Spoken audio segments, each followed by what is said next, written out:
ఈయన మీద దృష్టి పెట్టాలని నా అభిప్రాయం అండి. ఓకే, ఎస్ రవికిరణ్ గారు, గుడ్ మార్నింగ్ అండి. నమస్కారం అండి. రవికిరణ్ గారు, అదానీ వ్యవహారం ఓకే, ఏపీకి సంబంధించి కూడా మాట్లాడదాం. అదానీ అనగానే బీజేపీ, బీజేపీ అనగానే అదానీ అంటుంటారు. పార్లమెంట్లో కూడా ఆనాడు జరిగినటువంటి, అంటే మన జరిగినటువంటి ఎలక్షన్స్కి ముందు జరిగినటువంటి పరిస్థితుల్లో కూడా రాహుల్ గాంధీ చేసినటువంటి కామెంట్స్ ఇవన్నీ కూడా చూస్తున్నాం. అదానికి మీరు సపోర్ట్ చేస్తున్నారు. నిన్న ఇంకా ఏపీ విషయానికి వస్తే షర్మిల కూడా ఇదే కామెంట్స్ చేశారు. ఉన్నట్టుండి ఇంత ఆస్తిపరుడు ఎట్లా అయ్యారు, బీజేపీ సపోర్ట్ లేకపోతే ఎట్లా అవుతుంది? మా డిమాండ్ ఇప్పుడున్నటువంటి తెలుగుదేశం పార్టీ కూడా గతంలో మాదిరిగా ఈ లంచాలకు ఆశపడి ఇవన్నీ కాకుండా ఏదైతే జరిగిందో అంతా బయటకు తీయాలి అనేది ఒకటి. అసలు దీంట్లో బీజేపీ పాత్ర ఎంతవరకు ఉంది? అదానికి సంబంధించి ఇప్పుడు ఏదైతే అమెరికాలో ఈ నివేదిక రావడం ఇవన్నీ కూడా చూస్తున్నాం కదా, మీరు ఏదైనా లెక్కలతో పాటు చూపిస్తారు, వివరిస్తారు కాబట్టి అసలు ఏం జరిగింది? ఈ 1750 కోట్లు అనేది మామూలు విషయం కాదు, అది కూడా లంచానికి సంబంధించి ఏంటి? ఆశా గారు, ముందుగా మీకు తోటి ప్యానలిస్టులకి, ఐ న్యూస్ వీక్షకులందరికీ శుభోదయం అండి. అదానీ గారి ప్రస్థానం అది బీజేపీ నుంచే మొదలవలేదండి. ఆయన ఇప్పటి నుంచో వ్యాపారం చేసుకుంటున్నాడు. పైపెచ్చు ఆయనే చెప్పారు ఇంటర్వ్యూలో, రాజీవ్ గాంధీ గారి టైంలోనే నాకు ఎక్కువ సహకారం అందింది. 2004 నుంచి 14 వరకు చూసుకుంటే ఆయన వ్యాపారాలు యూపీఏ ప్రభుత్వం 10 లక్షల కోట్ల రూపాయల పెట్టుబడులు ఆయనకి అప్పచెప్పారు చేయమని. అంత ఇదిగా ఆయన ప్రోత్సహించారు. ఈ రోజు ఏమో మా మీద బురద జరుగుతున్నారు. ఎన్నికల ముందు మీరు అన్నట్టు ఎన్నికల ముందు ఇట్టగా చేశారు, ఏవే దానికి ఎన్ని వచ్చాయి, 99 సీట్లు మాత్రం 100 కూడా రాలేదు. వాళ్ళు చేసిన ఆరోపణలకి ప్రజలు చిత్కరించారు. అయితే ప్రస్తుతం ఉన్నటువంటి దీని మీదకి ఓకే, ఇప్పుడు మన దేశంలో రకరకాల వ్యాపారస్తులు ఉన్నారండి. దాంట్లో తెలుగు వారు కూడా ఉన్నారు. హైదరాబాద్ బేస్డ్ జీవీకే లాంటి వాళ్ళు, జిఎంఆర్ లాంటి వారు, అనేక తెలుగు వారు అనేక దేశాల్లో, అది నేపాల్ కావచ్చు, బంగ్లాదేశ్ కావచ్చు, ఆఫ్ఘనిస్తాన్ కావచ్చు, అమెరికా కావచ్చు, కెన్యా కావచ్చు, వ్యాపారాలు చేస్తున్నారు. ఆయా దేశాల్లో వ్యాపారాలు చేసినప్పుడు అక్కడ ఉన్నటువంటి చట్టాలకు విరుద్ధంగా జరిగితే తప్పనిసరిగా they will face the music. వాళ్ళు చట్ట ప్రకారం ఫేస్ చేయాలి. దానికి అవసరమైతే జైలు శిక్ష ఇస్తారు, లేదా సెటిల్ చేసుకుంటారు. అది వాళ్ళకి సంబంధించిన విషయం. అలాగే అదానీ గారి విషయం వస్తే, అదానీ గారికి మీద అమెరికాలో కేసు ఫైల్ అయింది. సో దాని మీద ఆయన స్టేట్మెంట్, వాళ్ళ కంపెనీ స్టేట్మెంట్ కూడా ఇచ్చింది. మా మీద ఇది ఆరోపణలు మాత్రమే, ప్రూవ్ అవ్వలేదు, మేము దీన్ని ఫేస్ చేస్తాం లీగల్ గా అన్నారు. ఓకే, దీనికి నిన్న మహారాష్ట్ర ముఖ్యమంత్రి చంద్రబాబు నాయుడు గారు కూడా శాసనసభలో ఏం చెప్పారు? మనకి సోషల్ మీడియాలో బయట అందుబాటు డాక్యుమెంట్లు మాత్రమే ఉన్నాయి, పూర్తి వివరాలు ఇంకా అందలేదు. పూర్తి వివరాలు మనం సేకరించి దాని తగ్గ ఏం చేయాలో చేస్తాం అంటున్నారు. సో రాష్ట్ర ప్రభుత్వం ఎక్కడ పేర్లు చెప్పలేదు. ఒకటే రవికిరణ్ గారు, మన నిన్న అసెంబ్లీలో సీఎం మాట్లాడినప్పుడు చూస్తే అటు అదానీ పేరు గాని, ఇటు జగన్మోహన్ రెడ్డి పేరు గాని ప్రస్తావించలేదు. ఇప్పుడు మాట్లాడుతున్నారు కదా సభ్యులు అని చెప్పారు తప్పించి, ఇట్లా అదానీ వ్యవహారంలో ఇంత జరిగింది, ఇంత అవినీతి ఉంది అని ఎక్కడ చెప్పలేదు. జరిగితే మనం యాక్షన్ తీసుకుంటాము, ఈ విధంగా ఉంది, అన్ని కూడా బయట పెడతామని చెప్పారు తప్పించి ఏ ఒక్క పేరు ప్రస్తావించలేదు. అదే, ఎందుకంటే పూర్తి సమాచారం లేకుండా ప్రభుత్వం మాట్లాడకూడదు అనే ఉద్దేశంతో చంద్రబాబు నాయుడు అదే అన్నారు. చంద్రబాబు ఓపెన్ చెప్పాను, నా దగ్గర పూర్తి సమాచారం లేదన్నారు. సో అందుకని నేనేమన్నానంటే, ఇప్పుడు నేను మీ దగ్గర కూడా కొన్ని డాక్యుమెంట్లు పట్టుకొచ్చాను, ఏదైతే బయట అవైలబుల్ డాక్యుమెంట్సే తీసుకుని ఇప్పుడు దీన్ని విశ్లేషించే ప్రయత్నం చేద్దాం. I could be right are wrong, ఎందుకంటే మనం దీంట్లో ఉన్నటువంటి విశ్లేషణ మాత్రమే చేస్తున్నాం. ఏం జరుగుతుందో అదానీను యుఎస్ కోర్టు చూసుకుంటారు. నేను చెప్పేది ఏంటంటే, డిపార్ట్మెంట్ ఆఫ్ జస్టిస్ 20 నవంబర్ 2024 ఈ ప్రెస్ నోట్ రిలీజ్ చేశారు. ఈ ప్రెస్ నోట్ ప్రకారం ఏం చెప్తున్నారు వాళ్ళు? ఈ ప్రెస్ నోట్లు ఏం చెప్తున్నారంటే, యాజ్ ఎలీగల్ ద డిపెండెంట్, ఇక్కడ అదానీ గారి మీద ఆరోపణలు చేస్తున్నాము, ఇక్కడ ఈయన డబ్బులు తీసుకొని, ఇది అమెరికాలో డబ్బులు తీసుకొని, అది భారతదేశంలో ఉన్నటువంటి గవర్నమెంట్ అఫీషియల్స్ కావచ్చు, బ్యూరోక్రాట్స్ కావచ్చు, పొలిటికల్ వాళ్ళకి డబ్బులు ఇచ్చారు. ఇది ఆరోపణ. ఈ ఆరోపణలో భాగంగానే సెకండ్ పేజ్ లో ఏమంటారంటే, department of justice, the charge in the indictment are allegations and the defendant are presumed innocent unless and until proved guilty. ఏదైతే మేము ఛార్జెస్ ఫ్రేమ్ చేస్తున్నామో ఈ ఛార్జెస్ ఆరోపణలు మాత్రమే, ఇది ప్రూవ్ అయ్యేంత వరకు ఆయన అమాయకుడే, ఆ విచారణ జరుగుతుంది అని అంటారు. అసలు ఇండక్ట్మెంట్ ఏంటి అంటే ఆరోపణ పత్రం. ఇది ఆరోపణ పత్రం. ఎవరైతే ఈ ఆరోపణ?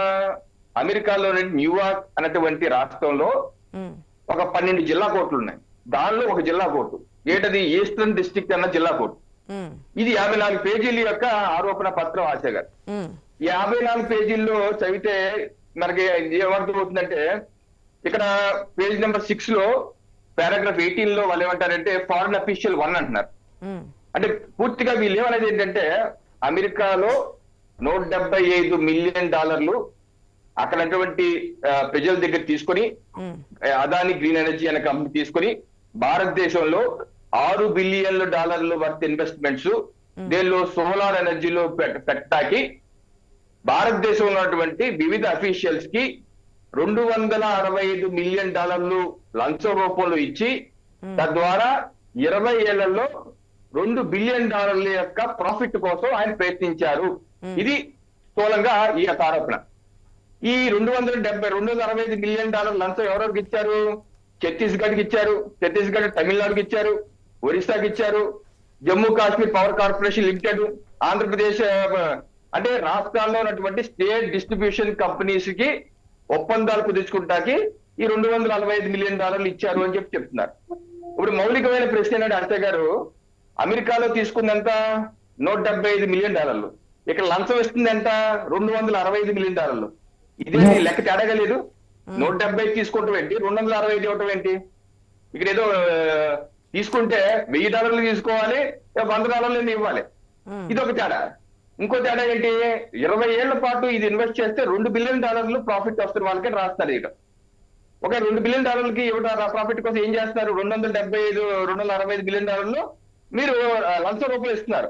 ఆ $265 మిలియన్ ఏ బ్యాంక్ లో ఇస్తున్నా 20 ఏళ్ళకే $2 బిలియన్ వస్తాయి కదా అజయ్ గారు, $2 బిలియన్ వస్తాయి కదా. రవికిరణ్ గారు మీరు చెప్పిన పాయింట్స్ కరెక్టే, కానీ ఒక అభియోగం వచ్చింది, అది ఎవరి మీద వచ్చింది ఏంటనేది మనకు క్లియర్ కట్ గా తెలుసు. కాకపోతే 3 రాష్ట్రాలు ఉన్నాయి, మీరు కూడా తెలుసు 3 రాష్ట్రాలు ఉన్నాయి, కానీ ఎక్కువగా దీంట్లో ఇన్వాల్వ్ అయింది ఏపీ గవర్నమెంట్, ఆనాటి ఏపీ గవర్నమెంట్ అనేది. ఎందుకు వచ్చింది మరి? ఏది కానప్పుడు మీరు చెప్పిన ఫిగర్ లేదా దాంట్లో ఉన్నటువంటి లెక్కలు తప్పనుకున్నప్పుడు ఎందుకు ఈ స్థాయిలో మనకి ఆనాటి సీఎం జగన్మోహన్ రెడ్డి దీంట్లో ఇన్వాల్వ్ అయి ఉన్నారు? 3 సార్లు వెళ్ళారు గౌతమ్ అదాని, చీకట్లో ఒప్పందాలు జరిగాయి, అన్ని కూడా బయటకు వస్తున్నాయి కదా. ఇప్పుడు ఎవరో తప్పు చేసినా శిక్ష పడండి ఆశ గారు, దానిలో నిర్వేద అంశం. నేను ముందే చెప్పాను, ఇక్కడ డాక్యుమెంట్లు ఇంకా మనకి ఇప్పుడు ముఖ్యమంత్రి గారి దగ్గరే సమాచారం లేదు, పూర్తి నా దగ్గరే ఉంటది. ఇక్కడ ఉన్న డాక్యుమెంట్లు విశ్లేషించే ప్రయత్నం చేస్తా, ఎందుకు చేశారు, ఎలా చేశారు అనేది బయట రావాలి. ఇంకోటి ఇక్కడ ఈ డాక్యుమెంట్ లోనే పారాగ్రాఫ్ 48 లో రాశారు, ఈ power purchase Gautam Adani power sale agreement between SCCI and Andhra Pradesh. SCCI అంటే solar energy corporation of India, ఇది కేంద్ర ప్రభుత్వ సంస్థ, గవర్నమెంట్ ఆఫ్ ఇండియా మధ్య జరిగిన ఒప్పందం అని చెప్పి ఈ యొక్క అభియోగ పత్రం రాస్తున్నారు. ఇప్పుడు అగ్రిమెంట్ ఎవరి మధ్య జరిగింది? అదానికి గవర్నమెంట్ ఆఫ్ ఆంధ్రప్రదేశ్ జరగలేదు. అభియోగ పత్రంలోనే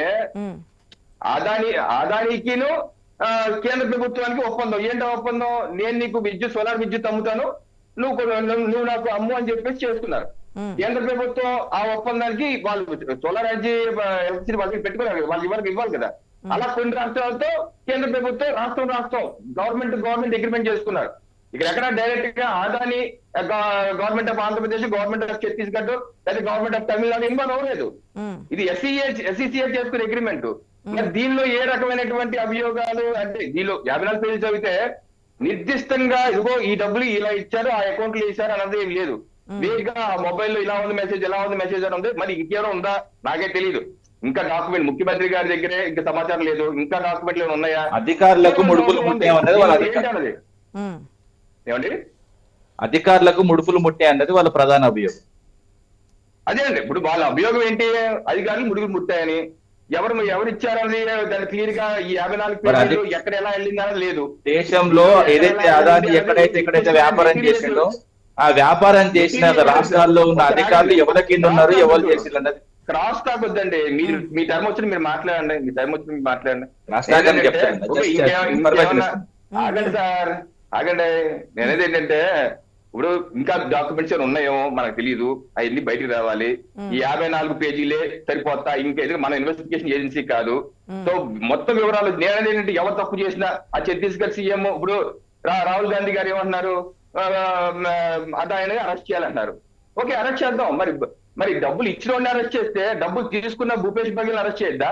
ఇందాక బీఆర్ఎస్ మిత్రులు అన్నట్టు రేవంత్ రెడ్డి గారు మొన్న అక్టోబర్ లోనే 100 కోట్లు డొనేషన్ తీసుకున్నారు. దేనికి? తెలంగాణ స్కిల్ యూనివర్సిటీకి అక్టోబర్ 19, 2024 100 కోట్లు తీసుకున్నారు.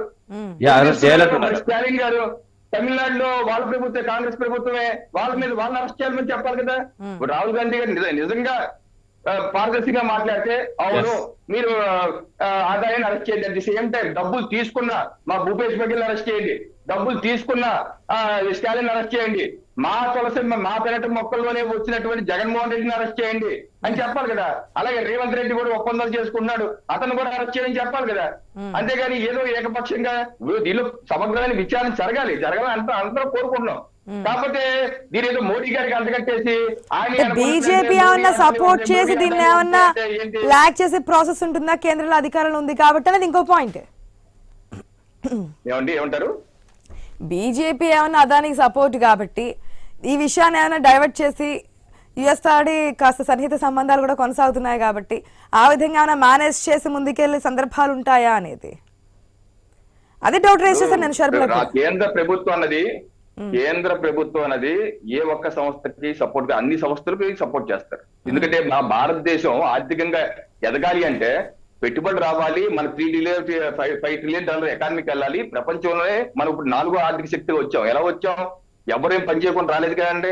అందరూ పని చేస్తారు, మీరు చేస్తారు, నేను చేస్తాను, ఇంత పెద్ద స్థాయిలో రిలయన్స్ చేస్తారు, టాటా చేస్తారు, జీవీకే చేస్తారు, జిఎంఆర్ చేస్తారు, ఎవరన్నా ఒకటే. అలాగే గతంలో ఇందాక అన్నట్టు హిండెన్బర్గ్ రిపోర్ట్ వచ్చింది జనవరి 2023. అప్పుడు ఇలాగే గొడవ అయింది, సుప్రీంకోర్టు విచారణ ఆదేశించింది, సంవత్సరాలు విచారణ చేశారు, ఎక్కడా తప్పు లేదన్నారు, హిండెన్బర్గే తప్పుడు తప్పని చెప్పి చేసింది సుప్రీంకోర్టు. అలాగే ఇప్పుడు కూడా విచారణ చేస్తే చేస్తారు. అంతేగాని దీన్ని తీసుకొచ్చి మోడీ గారు కాపాడుతారంటే మరి ఆ డబ్బులు వాళ్ళందరూ భూపేష్ బఘెల్ తీసుకుని రాహుల్ గాంధీని కూడా అరెస్ట్ చేయాలి కదా. భూపేష్ బఘెల్ నుంచి ఆయన ఒకటే తీసుకోవాలి కదా, భూపేష్ బఘెల్ స్టాలిన్, దానిలో రాహుల్ గాంధీ కూడా వాటాలు వస్తాయి కదా, ఆయన కూడా అరెస్ట్ చేయాలి కదా.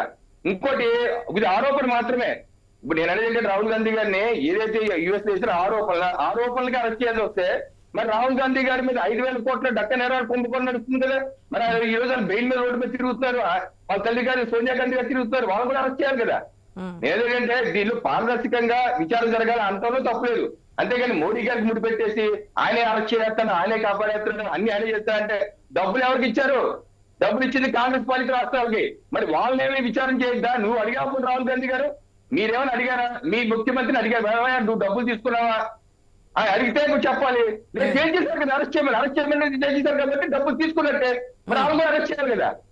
సో అర్థం పర్థం లేని ఆరోపణలు చేయడం వల్ల ఉపయోగం లేదు. విచారణ చేయమని అడగండి, అంతవరకే బాగానే ఉంటుంది. కానీ ఏదో తులసిరెడ్డి గారు కూడా జాయిన్ అయిన తర్వాత మీ అన్ని ప్రశ్నలకి సమాధానం లభిస్తోంది రవికిరణ్ గారు. ఒక నిమిషం. ఎస్రాఫీ గారు గుడ్ మార్నింగ్ అండి. నమస్తే మేడం.